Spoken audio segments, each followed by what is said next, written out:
నమస్కారం అమరావతి న్యూస్ కి స్వాగతం. ఈనాటి వార్తా విశేషాలు. మెగా డిఎస్సీ ద్వారా 16,347 ఉపాధ్యాయ పోస్టుల భర్తీకి త్వరలోనే ప్రకటన విడుదల చేస్తామని రాష్ట్ర విద్యాశాఖ మంత్రి నారా లోకేష్ తెలిపారు. రాష్ట్ర వ్యాప్తంగా స్కూళ్ల ప్రహరీ గోడలని పూర్తి చేయాలంటే 3,000 కోట్లు ఖర్చవుతుందని చెప్పారు. మనబడి మన భవిష్యత్తు నినాదంతో ఉపాధి హామీ కింద దశల వారీగా వాటిని నిర్మూలించేందుకు చర్యలు తీసుకుంటున్నామని పేర్కొన్నారు. డ్రగ్స్ వద్దు బ్రో అనే క్యాంపెయిన్ ని ఈ ప్రభుత్వం చేపట్టిందని, ప్రతి పాఠశాల కాలేజీలో ఈగల్ బృందాలని ఏర్పాటు చేస్తున్నామని చెప్పారు. పేరెంట్ టీచర్ మీటింగ్ లో ఇచ్చిన స్టార్ రేటింగ్ ఆధారంగా మౌలిక సదుపాయాల కల్పనను ప్రణాళికలు వేస్తున్నామని చెప్పారు. ఏపీ అసెంబ్లీలో ప్రశ్నోత్తరాల్లో భాగంగా పాఠశాలలో ప్రహరీల నిర్మాణం, డిఎస్సీపై సభ్యులు అడిగిన పలు ప్రశ్నలకి విద్యాశాఖ మంత్రి నారా లోకేష్ సమాధానమిచ్చారు. చూస్తే వైసీపీ ప్రభుత్వం నాడు నేడు పేరుతో ఉన్నటువంటి పాఠశాలను కాస్త కూల్చేసి ఆ పిల్లల పాఠాలను చెప్పుకోవడానికి కానీ లేకపోతే విద్యను బోధించడానికి కానీ అభ్యసించడానికి కానీ లేనటువంటి పరిస్థితులు అధ్యక్ష. సగం కట్టి వదిలేసినటువంటి నాడు నేడు స్కూల్స్ జరిగినటువంటి కోట్ల రూపాయల అక్రమాలకు వెంటనే విజిలెన్స్ ఎంక్వైరీ వేయాలని కూడా కోరుతా ఉన్నాను అధ్యక్ష. గత ప్రభుత్వంలో విద్యార్థుల భవిష్యత్తుతో చెలగాటమాడి వారి జీవితాలను నాశనం చేసింది అధ్యక్ష.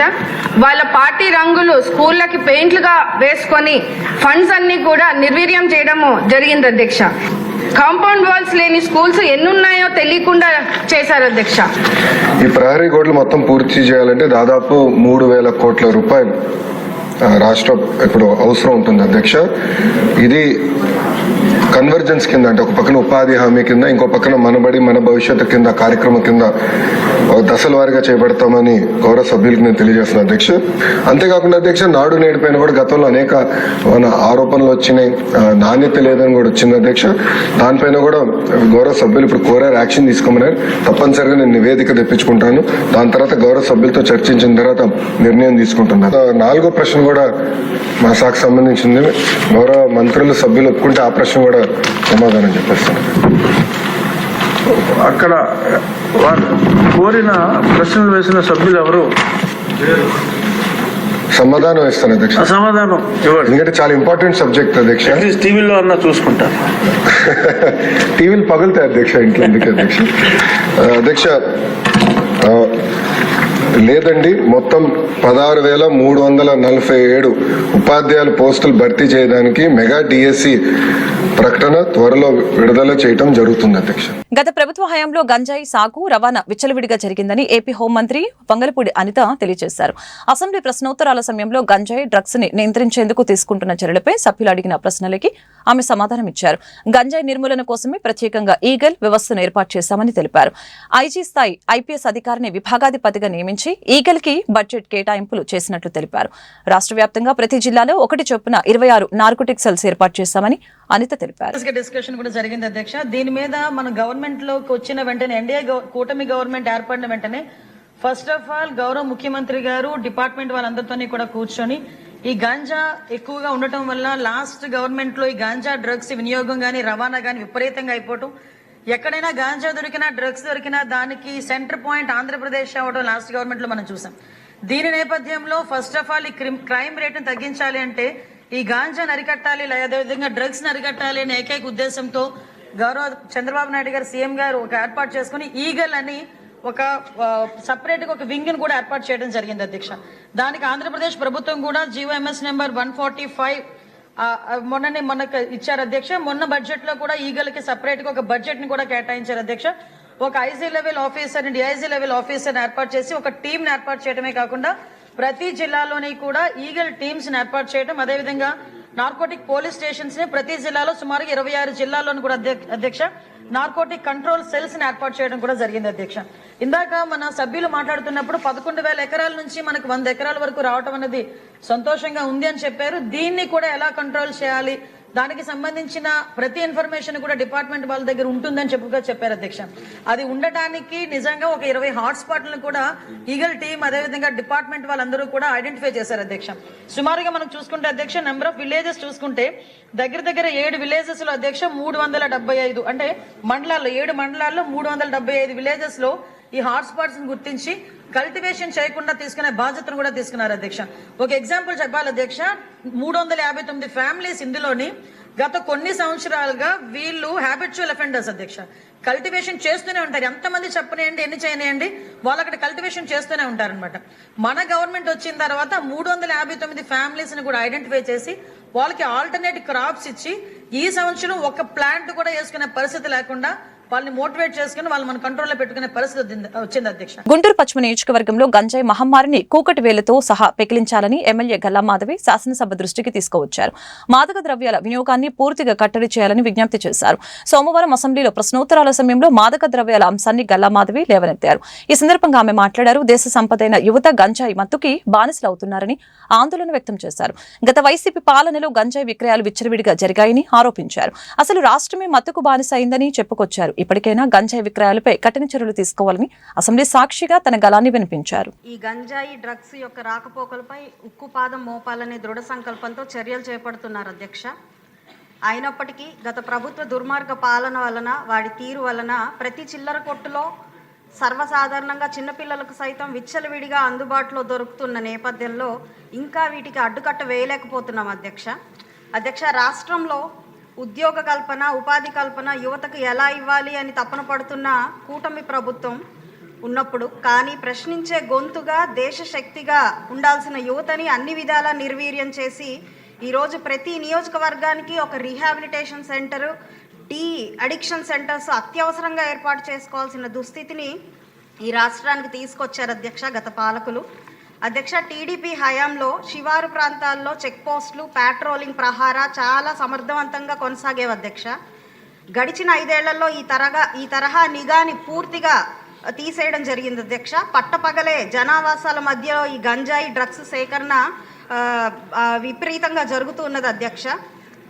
మీ ద్వారా మంత్రివర్యుల్ని కోరుతున్నాను అధ్యక్ష. పూర్తిగా అర్బన్ ప్రాంతం అవడం వల్ల మా ఈ ప్రాంతంలో స్టూడెంట్స్, అదేవిధంగా బయట ప్రాంతాల నుంచి వచ్చే వాసులు చాలామంది ఉండడం వలన వీటి పట్ల, ఈ వినియోగం పట్ల అవగాహన ఏర్పాటు చేయాలి అధ్యక్ష. అదేవిధంగా విపరీతమైన డ్రగ్స్ ఈరోజు వాడుతున్న నేపథ్యంలో బోల్డెన్ అరెస్టులు కూడా జరుగుతున్నాయి అధ్యక్ష. ఎన్నో రకాలుగా పేపర్లో చూస్తున్నాం అధ్యక్ష మా నియోజకవర్గం నుంచి. కాబట్టి ఆ పాట్రోలింగ్ వ్యవస్థ, అదేవిధంగా అవసరమైన ప్రాంతాల్లో చెక్ పోస్టులను ఏర్పాటు చేసి సీసీ కెమెరాలను కూడా అత్యవసర ప్రాంతాల్లో ఏర్పాటు చేయాల్సిందిగా మంత్రివర్యులు కోరుకుంటున్నాను అధ్యక్ష. గత ప్రభుత్వం లాగా కూటమి ప్రభుత్వం అరాచకాలు చేసే ప్రభుత్వం కాదని కూటమి ఎమ్మెల్సీ అభ్యర్థి ఆలపాటి రాజా తెలిపారు. ఈ సందర్భంగా ఆయన మీడియాతో మాట్లాడారు. ఉదయం 8 గంటల నుంచి ఎన్నికల కౌంటింగ్ ప్రారంభమైంది. 50 ఓట్లు కలిపి ఒక కట్టగా విభాగం చేసినట్లు తెలిపారు. 2,41,000 మంది ఓటర్లు ఫిబ్రవరి 27వ తారీఖున తమ ఓటు హక్కును వినియోగించుకున్నారు. కోటప్పకొండ తిరునాళ్ళకి గ్రాడ్యుయేట్స్ అందరూ కూడా ఇంటికి రావడంతో తమ ఓటు హక్కు అధికంగా ఉపయోగించుకున్నట్లు తెలిపారు. దానివలన ఓటు ఎక్కువగా పెరిగిందని అన్నారు. యావరేజ్ చూసుకుంటే 69.56% జరిగింది. ప్రతి ఒక్కరూ పండగ సందర్భంగా ఈ ఓటింగ్ ప్రక్రియ కూడా ఎక్కువ జరగడానికి కారణమైంది. ఎందుకంటే ఈ 2 జిల్లాల్లో కోటయ్య స్వామిని చూడటానికి ఆ రోజు పండగ సందర్భంలో అందరూ గ్రామాలకి రావటం, పట్టణాలకి రావటం, ఆ రకంగా ఓటింగ్ పర్సంటేజ్ కూడా పెరగడానికి కారణమైంది. అయితే ఈరోజు నాకు గొప్ప అదృష్టం ఏంటంటే 33 నియోజకవర్గాల్లో ఉన్నటువంటి ఎమ్మెల్యేలు, ఎంపీలు, మంత్రులు, మరి ముఖ్యంగా ముఖ్యమంత్రి గారు, అదేవిధంగా యువ నాయకుడు నారా లోకేష్ గారు నాకు ఓటేసినటువంటి సందర్భం. ఇప్పుడు వరకు నేను ఒక నియోజకవర్గానికి పరిమితయ్యో ఆ రకంగా ఓట్లు నాకు నియోజకవర్గ పరిధిలో పడితే ఈరోజు నాకు దక్కినటువంటి గౌరవం మరి ఎవరికి దక్కదని చెప్పి నేను అనుకుంటా ఉన్నా. ఈ ఉభయ కృష్ణా గోదావరి జిల్లాలను చూసుకున్నా, ప్రత్యేకంగా నాకు గుంటూరు కృష్ణా జిల్లాలో ఉమ్మడి పట్టభద్రుల ఎమ్మెల్సీలో నాకు జరిగినటువంటి గౌరవం ఏంటంటే స్వయంగా ముఖ్యమంత్రి గారు ఓటేయటం, అదేవిధంగా యువ నాయకుడు లోకేష్ గారు ఓటేయటం.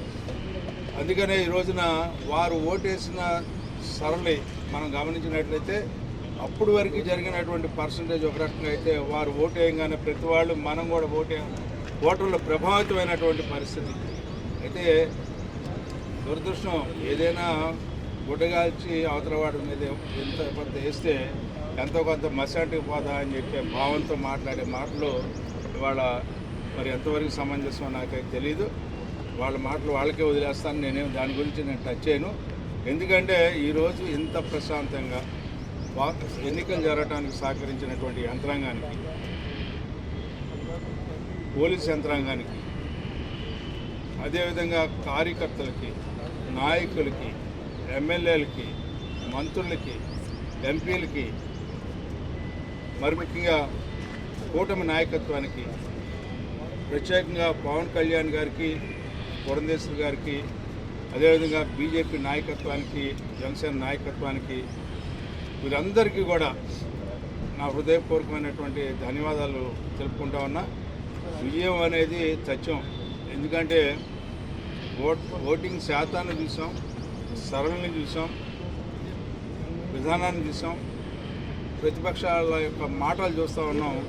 కాబట్టి నేను వేరేగా చెప్పుకోవాల్సిన అవసరం లేదు. ఉమ్మడి కృష్ణా గుంటూరు జిల్లాల పట్టభద్రుల ఎమ్మెల్సీ కౌంటింగ్ ప్రక్రియ మొదలైందని కెఎస్ లక్ష్మణరావు తెలిపారు. ఈ సందర్భంగా ఆయన మాట్లాడారు. కట్టెలు కట్టడం సాయంత్రం 4 గంటల వరకు సమయం పడుతుందని చెప్పారు. ఇన్వాల్యూడ్ ఓట్లు వేరు చేసి ఉంచుతారని అన్నారు. రేపు సాయంత్రానికి పూర్తిగా కౌంటింగ్ పనులు పూర్తవుతాయని చెప్పారు. 27వ తారీఖున అధికార పక్షం చేసిన అరాచకాలను ఎన్నికల సంఘానికి తెలియజేస్తామని చెప్పారు. 27వ తారీఖున అధికార పక్షం చేసిన అరాచకాలను ఎన్నికల సంఘానికి తెలిపామని చెప్పారు. పల్నాడులో కూటమి నాయకులు అనేక రకాలుగా అరాచకాలు సృష్టించారని చెప్పారు. పల్నాడు, గుంటూరు జిల్లాలో ఉన్న పట్టభద్రులు పూర్తి సహకారం అందించారని అన్నారు. పీడీఎఫ్ ఎమ్మెల్సీగా అనేక రకాల పోరాటాలు చేసి విజయం సాధించి చూపామని చెప్పారు. ప్రజా సంఘాలు నా తరపున 1,00,000 ఓటర్లని కలిశారని చెప్పారు. పోస్టల్ బ్యాలెట్స్ 371 వచ్చాయని అన్నారు. గుంటూరులో ఏసీ కళాశాలలో కృష్ణా గుంటూరు జిల్లాల గ్రాడ్యుయేట్ ఎమ్మెల్సీ కౌంటింగ్ ప్రక్రియ ప్రారంభమైంది. ఇది చాలా సుదీర్ఘమైన ప్రక్రియ. ఇప్పుడు తొలి దశలో పోలైన ఓట్లన్నింటినీ కూడా 50-50 చొప్పున కట్టలు కడుతున్నారు. ఇది బహుశా సాయంత్రం 4 గంటల దాకా పట్టవచ్చు. ఆ ప్రక్రియ తర్వాత వ్యాలిడ్ ఓట్స్ని తీస్తారు. ఈ పోలైన 2,40,000 ఓట్లలో ఏవి ఇన్వాలిడ్, ఎన్ని వ్యాలిడ్ ఉన్నాయని చెప్పి, కాబట్టి ఆ వ్యాలిడ్ ఓట్స్లో 50% రావాలి. ఇది 2వ దశ. 3వ దశలో అది లెక్కేస్తారు. ఒకట్లు అంటే నెంబర్ 1 ఎవరికి వచ్చింది అనేది లెక్కేస్తారు. కాబట్టి ఇది ఒక సుదీర్ఘమైనటువంటి ప్రక్రియ. రేపు మధ్యాహ్నం దాకా ఈ ప్రక్రియ కొనసాగే అవకాశం ఉంది. మరి నేను పీడీఎఫ్ అభ్యర్థిగా అనేక కార్మిక, కర్షక, ప్రజా సంఘాలు, అలాగే ఉద్యోగ ఉపాధ్యాయ సంఘాలు బలపరిచిన అభ్యర్థిగా పోటీ చేసిన సంగతి మీ అందరికీ తెలిసి 27వ తారీఖున అధికార పక్షం అక్రమాలకు తెరదీసిన సంగతి కూడా మీ అందరికీ తెలిసిన విషయం. ముఖ్యంగా అనేక ప్రాంతాల్లో మరి పోలింగ్ ఏజెంట్లు లేకుండా చేశారు. నేను ఉదాహరణతో కూడా ఎలక్షన్ కమిషన్కి ఆధారాలతో సమర్పించాను. ముఖ్యంగా వెల్దుర్తి, దుర్గి, బెల్లంకొండ ఇలాంటి మండలాల్లో అనేక చోట్ల మా ఏజెంట్లు కూడా బయటకు తెచ్చేసారు. అలాగే అనేక ప్రాంతాల్లో ప్రజాప్రతినిధులైనటువంటి ఎమ్మెల్యేలు పోలింగ్ బూతుల్లోకి వెళ్ళే హక్కు వాళ్ళకి లేదు. కానీ పోలింగ్ బూతుల్లోకి వెళ్ళి అనేక చోట్ల మరి ముఖ్యంగా పల్నాడు జిల్లాలో అనేక చోట్ల వాళ్ళు అక్రమ ఓట్లు, దొంగ ఓట్లు, రిగ్గింగ్ పెద్ద ఎత్తున చేయటం అనేది కూడా బహుశా మీ అందరి దృష్టికి వచ్చింది. నేను ఆ రోజే మీడియాకు కూడా చెప్పడం అనేది జరిగింది. అనేక చోట్ల ఎమ్మెల్యేలు బూతుల్లో ప్రవేశించారు. ఎమ్మెల్యేలు బూతుల్లో ప్రవేశించే హక్కు లేదు. కేవలం అభ్యర్థులు, వాళ్ళ స్వీప్ ఎలక్షన్ ఏజెంట్లు మాత్రమే బూతుల్లో. ఇన్ని అక్రమాలకి తెరతీసి అయినప్పటికీ కూడా ఈ 2 జిల్లాల్లో ఉన్నటువంటి ఉద్యోగులు, ఉపాధ్యాయులు, కార్మికులు, కర్షకులు, అనాయకులు, నిరుద్యోగులు ప్రధానంగా వీళ్ళందరూ కూడా నాకు పెద్ద ఎత్తున ఓట్లు వేశారు. జెన్యూన్గా ఓటింగ్ జరిగినటువంటి ఓట్లన్నింటిలో ఎక్కువ భాగం నాకు పడినాయి అని భావిస్తూ ఉన్నాను. దీనికి ప్రధానంగా 3 కారణాలు. మొదటి కారణం, ఒక పీడీఎఫ్ ఎమ్మెల్సీగా నేను గత 18 సంవత్సరాలుగా ఖచ్చితంగా ప్రజా జీవితంలో ఉండి నిజాయితీగా పనిచేస్తూ అందరి సమస్యల మీద పనిచేయండి. రెండో కారణం, ప్రధానంగా ఈ కూటమి ప్రభుత్వం ఏర్పడిన తర్వాత ఏపీ శాసన మండలిలో అధికార విపక్ష సభ్యుల మధ్య వాగ్వాదం జరిగింది. విధ్వంసమని పదే అంటున్నారు. అవేంటో చెప్పాలని వైసీపీ నేత బొత్స సత్యనారాయణ డిమాండ్ చేశారు. రిషికొండ భవన నిర్మాణాల్లో అవకతవకలు జరిగితే విచారణ చేయించండి అని కోరారు. బొత్స వ్యాఖ్యలకి మంత్రి అచ్చెన్నాయుడు సమాధానమిచ్చారు. కక్ష సాధింపు చర్యలు తమ దరిదాపుల్లోనే లేవని మంత్రి ఉద్ఘాటించారు. ఈ సందర్భంగా సభలో కాసేపు వారిద్దరి మధ్య మాటల యుద్ధం చోటు చేసుకుంది. పెద్దలు ఆ రోజు మాజీలు వచ్చి చెప్తే ఏముంది, ఇక్కడ 3 సంవత్సరాలు అయింది, అమరావతి దాన్ని ప్రారంభించారు. ఆ రకంగా శ్మశాన వాళ్ళకి దాని నుంచి ఏం చూడడానికి వస్తారయ్యా, దాన్ని ఏంటి చేస్తారు అని చెప్పి అన్నాను అధ్యక్ష. మీరు ఆ మాట అన్నందుకు మీరు ఏమైనా కాటి కాపరా దానికి? కేబినెట్ సమావేశాలు నిర్వహించారు అంటే మీరు శ్మశాన వాటికలో కేబినెట్ సమావేశాలు నిర్వహించారా? చక్కగా మేము కట్టిస్తే శుభ్రంగా అందులో పరిపాలన చేయాల్సింది పోయి విధ్వంసం చేశారు అందులో కూర్చొని. పైగా మీరు శ్మశానం అని దాంతో పోల్చారు. మీరు శ్మశానం దాంతో పోల్చి 5 ఏళ్ళు అక్కడనే కూర్చున్నారు. మీరు తాత్కాలికంగా ఒక అద్దెని తీసుకుని లేకపోతే ఒక టెంపరీ కన్స్ట్రక్షన్ వేసి అందులో చేసుకుని ఆ కార్యక్రమాన్ని వచ్చి పెద్దగా గొప్పగా చెప్పుకుంటారు అధ్యక్ష. అది తాత్కాలికమైనటువంటి శాసనసభ గాని, శాసన మండలి గాని, సెక్రటేరియట్ గాని ఎప్పుడు మేము అనలేదు అధ్యక్ష. ట్రాన్సిస్ట్ అంటే మనం పెర్మనెంట్ గా కట్టేలోపు ఇది వాడుకుంటామని చెప్పాము తప్ప ఇది తాత్కాలికమైన పదం ఎక్కడ కూడా రాలేదు అధ్యక్ష. నెంబర్ 1 అధ్యక్ష. నెంబర్ 2, అంత పెద్ద మనిషి శ్మశానం అని ఎందుకు అన్నారంటే మరి ఆయన విజ్ఞత వదలొచ్చు. కానీ ఆ రోజుకి ఏదైతే కొత్త ప్రభుత్వం ఏర్పడిందో ఆ రోజు ఇదే శాసనసభలో సమావేశాలు నిర్వహించారు, ఇదే శాసన మండలిలో సమావేశాలు నిర్వహించారు. మేము కట్టినటువంటి సచివాలయంలోనే కేబినెట్ సమావేశాలు పెట్టి పరిపాలన చేశారు. మరి ఇన్ని జరిగిన తర్వాత అటువంటి వ్యక్తి ఆ మాట అన్నం తప్పని చెప్పాం అధ్యక్ష. సచివాలయం భవనం, హైకోర్టు ఆ రోజు ఏవైతే మనం ఫౌండేషన్స్ వేసాం అధ్యక్ష, 5 సంవత్సరాలు నీటిలో ములగబెట్టారు. 8 మాసాల నుంచి ఆ నీరు తొండుతుంటే ఇప్పుడు కూడా రావడం లేదు. ఇవన్నీ మీరు తెలియచేశారా, తెలియక చేశారా? ఒక వ్యక్తి కావాలని చేసినప్పుడు మీలాంటి సీనియర్సేనే కనీసం ఎందుకు చెప్పలేదని మేము బాధపడుతుంటే ఇంకా దాన్ని సమర్థించలేదు. మాట్లాడితే అధ్యక్ష, మాట్లాడితే మా బొత్స సత్యనారాయణ గారు గౌరవనీయులు, ఇది మీరు 10,500 ఎస్ఎఫ్టీ పెట్టి కట్టేశారు, ప్రజాధనాన్ని వృధా చేశారని చెప్పి మాట్లాడుతున్నారు. విశాఖపట్నం అధ్యక్ష, ఋషికొండ ప్రకృతి వచ్చినటువంటి సంపద. ఋషికొండ కనీసం ఆ ప్రాంత వ్యక్తి సీనియర్ ఎంత తప్పు జరిగింది, అంత తప్పు జరిగింది, దాని గురించి డిస్కషన్కి వెళ్ళక్కర్లేదు. ఈ రోజు నేను అడుగుతున్నాను అధ్యక్ష, ఈ రోజు కొత్త ప్రాంతం ఫైల్ టెస్టింగ్లు అన్ని చేసిన తర్వాత కాంక్రీట్ అది బాగా వేసి ఆ రేటుకి ఇస్తే ఋషికొండ కొండ మీద కట్టింది ఎస్ఎఫ్టీ 26,000 అధ్యక్ష. కమోటీ లక్షల కోట్ల రూపాయలు, లైట్లు లక్షల కోట్ల రూపాయలు. ఈ రోజు ఏమైంది? అది దేనికైనా ఉపయోగిస్తున్నారా? ప్రజలు సమాజం చేసిన తప్పు అని చెప్పిన తర్వాత కనీసం పశ్చాత్తాపం లేదు. దానికి ఎదురుగా మేమే మునగాళ్ళం, మేమే ఇంత డబ్బు ఖర్చు పెట్టి కట్టాము, మాలాగా మీరు కట్టలేరని ఎదురుదాడి చేస్తుంటే 3 రాజధానులే తమ ప్రభుత్వ నినాదమని, ఈ నినాదంతో ఎన్నికలకెళ్తామంటూ గత ఎన్నికల ముందు గంభీరంగా చెప్పి మట్టి కరిచిన వైసీపీ ఇప్పుడు ఆ విషయంలో పునరాలోచనలు పడింది. అసెంబ్లీ ఎన్నికల్లో కేవలం 11 సీట్లకే పరిమితం కావటం ప్రతిపాదికన 3 రాజధానుల ప్రాంతాల్లోనూ ప్రజలు ఆ పార్టీని తిరస్కరించడంతో తన విధానాలపై వెనక్కి తగ్గింది. 3 రాజధానులే తమ పార్టీ విధానమని ఇప్పటి వరకు గట్టిగా చెప్పిన ఆ పార్టీ నేతలు ఇప్పుడు వెనక్కి తగ్గారు. రాజధానిపై తమ విధానాన్ని పునరాలోచించుకుంటామని శాసన మండలిలో విపక్ష నేత బొత్స సత్యనారాయణ ప్రకటించారు. అప్పట్లో ఉన్న పరిస్థితిని బట్టి తాము 3 రాజధానుల వైపు వెళ్లామని బొత్స తెలిపారు.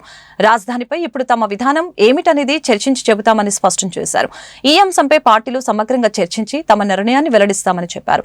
అమరావతి శ్మశానంలో ఉందంటూ గతంలో తాను వ్యాఖ్యానించడం నిజమేనని అంగీకరించిన బొత్స 6 ఏళ్ల క్రితం అప్పటి సందర్భాన్ని బట్టి అలా మాట్లాడానంటూ చెప్పుకొచ్చారు. మేము చెప్పాం కదండి, మా విధానం 3 రాజధానులు అవసరం చెప్పాను నేను ఆ రోజుకి. మళ్ళీ ఈ రోజు నువ్వు అడుగుతున్నావు కాబట్టి మా పార్టీ విధానాన్ని మేము డిస్కస్ చేసుకొని చెప్తాము. ఆ రోజుకి మాది 3 రాజధానులు మా విధానం. ఆ రోజుకి నేను ఈ రోజుకి మళ్ళీ పార్టీ డిస్కస్ చేసుకొని చెప్తాను. మేము డిస్కస్ చేసుకొని మేము చెప్తాము. ఆ రోజుకి మా విధానం ఇది. అందులో ఇక్కడ శాసన రాజధాని పెడదామని ఇక్కడ తయారు చేద్దామని అనుకున్నాం. ఈ రోజు మీరు అడిగారు కాబట్టి మళ్ళీ ఈ సమస్య మళ్ళీ ముందుకు వస్తే దాని మీద డిస్కస్ చేసుకొని మేము చెప్తాం. అనంతపురం జిల్లా కుందిర్పి మండలం వడ్డేపాల్యం గ్రామంలో శ్రీ వీరాంజనేయ స్వామి రథోత్సవం కన్నుల పండుగగా జరిగింది. ఆలయంలో స్వామివారికి ప్రత్యేక పూజలు నిర్వహించారు. ఈ సందర్భంగా కర్ణాటక రాష్ట్రం చిత్రదుర్గం జిల్లాకు చెందిన చెల్లికెర ఎమ్మెల్యే రమణమూర్తి హెలికాప్టర్ ద్వారా స్వామివారి రథంపై పూల వర్షం కురిపించారు. కర్ణాటక రాష్ట్రంతో పాటు చిత్రదుర్గం, మైసూరు, బెంగళూరు, బళ్ళారి తదితర ప్రాంతాల నుంచి భక్తులు అధిక సంఖ్యలో రథోత్సవంలో పాల్గొన్నారు.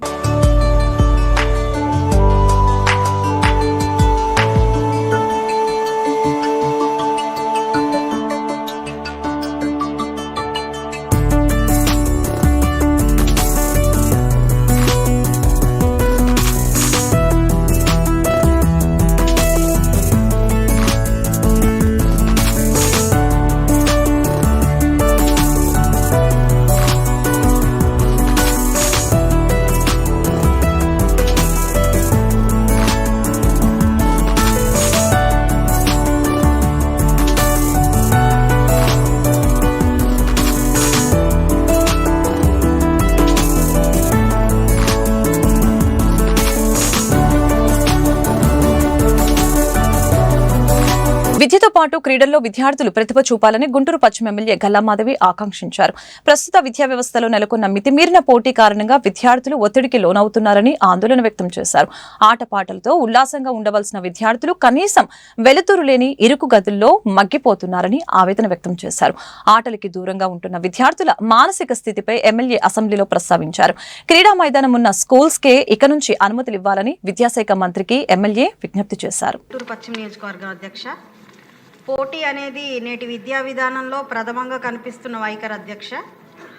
అయితే దీనికోసం పిల్లలు మితిమీరిన ఒత్తిడికి లోనవుతున్నారు అధ్యక్ష. ఆటపాటలకు దూరంగా ఇరుకు భవనాల్లో ఏమాత్రం సరైన వెంటిలేషన్ కూడా లేని పరిస్థితుల్లో పిల్లలకు బోధన జరుపుతున్నారు అధ్యక్ష. ఉన్నత విద్యారోహణ పిల్లలకు అత్యవసరమే అయినప్పటికీ ఆటపాటలకి తగిన ప్రాధాన్యత ఉండాలి అధ్యక్ష. అందుకు మైదానాలు చాలా అవసరం అధ్యక్ష. కానీ అత్యధిక పాఠశాలలకి మైదానం లేని పరిస్థితులు కనిపిస్తున్నాయి అధ్యక్ష. కావున విద్యాశాఖ మంత్రి గారికి నేను కోరుకునేది ఏంటంటే, నూతనంగా ఏర్పాటు చేసుకోవాలనుకున్న విద్యా సంస్థలకి మైదానం అనేది అనివార్యంగా ఉండాల్సిందిగా కోరుకుంటున్నాను అధ్యక్ష. అలాంటి లేని పక్షంలో వారికి అనుమతుల్ని నిరాకరించాల్సిందిగా కోరుకుంటున్నాను అధ్యక్ష. అవుట్సోర్సింగ్ కార్పొరేషన్ ని యథావిధిగా కొనసాగించాలని ఏపీ మున్సిపల్ వర్కర్స్ యూనియన్ నేతలు కోట మాల్యాద్రి, బి రవీంద్ర డిమాండ్ చేశారు. మున్సిపల్ ఆబ్కాస్ పారిశుద్ధ్య ఇంజనీరింగ్ కార్మికులను పర్మనెంట్ చేయాలని ప్రభుత్వానికి విజ్ఞప్తి చేశారు. మున్సిపల్ కార్మికుల న్యాయమైన డిమాండ్స్ ని పరిష్కరించాలని కోరుతూ సోమవారం జిల్లా కలెక్టరేట్ ఎదుట ఏపీ మున్సిపల్ వర్కర్స్ యూనియన్ ఆధ్వర్యంలో ఆందోళన కార్యక్రమం జరిగింది. ఈ సందర్భంగా వారు మాట్లాడారు. మున్సిపల్ కార్మికుల సంక్షేమాన్ని దృష్టిలో పెట్టుకుని వారి సమస్యని పరిష్కరించకపోతే చలో అసెంబ్లీ కార్యక్రమం చేపడతామని హెచ్చరించారు.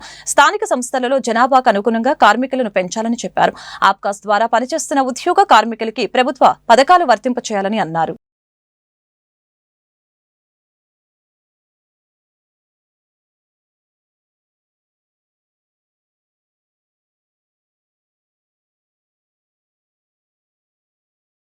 ఛాంపియన్స్ ట్రోఫీలో భాగంగా న్యూజిలాండ్ తో జరిగిన మ్యాచ్ భారత్ 44 పరుగుల తేడాతో గెలిచింది.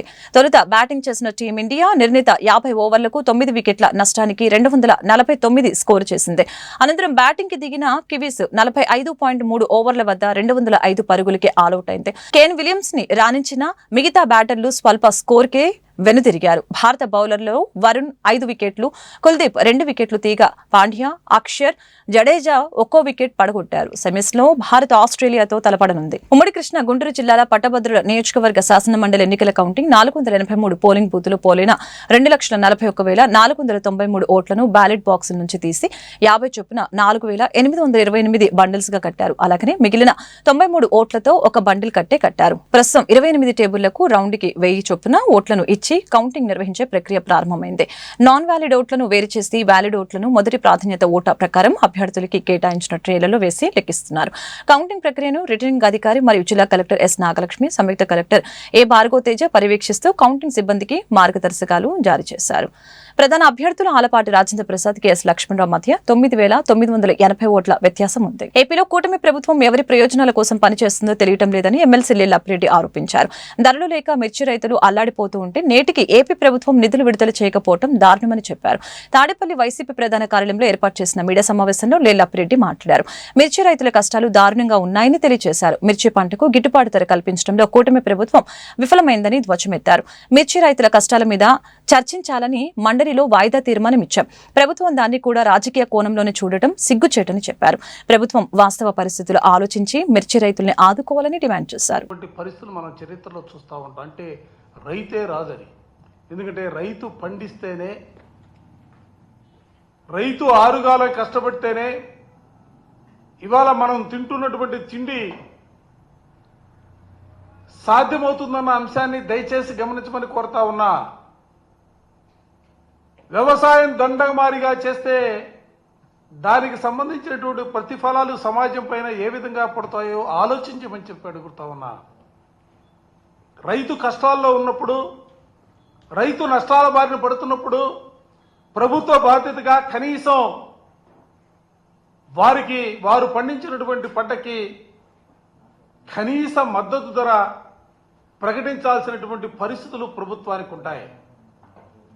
నేను అడుగుతా ఉన్నా, ఈ రాష్ట్రంలో 9 నెలలు అవుతుంది అధికారంలోకి వచ్చి.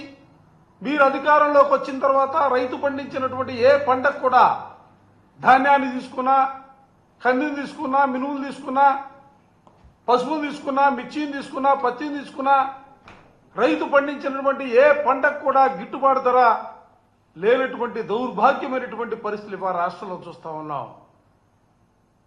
ఎందుకు మీరు ఉదారంగా రైతాంగాన్ని ఆదుకోవడం కోసం ఎందుకు ప్రయత్నం చేయట్లేదని చెప్పి మిమ్మల్ని సూటిగా అడుగుతా ఉన్నా. ఇవాళ వడ్లు కొనే దిక్కులేక రైతులు వచ్చినటువంటి ధరకి నిలువున అమ్ముకున్నటువంటి పరిస్థితులు వాళ్ళు చూస్తా ఉన్నాం. జగన్మోహన్ రెడ్డి గారు 19వ తారీఖున గుంటూరు మార్కెట్ యార్డ్కి వచ్చారు. ఎందుకంటే రైతు గత సంవత్సరానికి ఈ సంవత్సరానికి పోలిక వేసుకున్నా, అంతకుముందు సంవత్సరానికి ఈ సంవత్సరానికి పోలికగా చూసినప్పటికీ సగానికి సగం 22,000 నుంచి 27,000 వరకు అమ్మినటువంటి మిర్చి ధర ఇవాళ 9,000 నుంచి 11,000, 12,000కి మాత్రమే మార్కెట్లో కొనుగోలు చేస్తున్నటువంటి పరిస్థితులు, రైతులు అమ్ముకున్నటువంటి పరిస్థితులు వాళ్ళు చూస్తా ఉన్నాం. ఇటువంటి పరిస్థితుల్లో మిర్చి రైతుల్లో నమ్మకం సన్నగిల్లుతా ఉంది. ప్రభుత్వం మీద భరోసా లేదు. ఇటువంటి పరిస్థితుల్లో రైతుల్లో కూడా ఒక మనోధైర్యం కల్పించాలా. రైతుల్లో మనోధైర్యం కల్పించడంతో పాటుగా నిద్రపోతున్నటువంటి ప్రభుత్వాన్ని మేలుకొల్పాలా. ప్రభుత్వం ద్వారా మిర్చిని కొనుగోలు చేసే కార్యక్రమాన్ని చేయాలని చెప్పి ఆయన రైతాంగాన్ని పరామర్శించి దాంతో పాటుగా ప్రభుత్వానికి కూడా అనేక రకాలమైనటువంటి సూచనలు, సలహాలు ఇచ్చినటువంటి పరిస్థితులు కూడా ఈ సందర్భంగా గుర్తు చేస్తా ఉన్నాం. ఈ వార్తలు ఇంతతో సమాప్తం. మరొక బులెటిన్లో మళ్ళీ కలుద్దాం. నమస్కారం.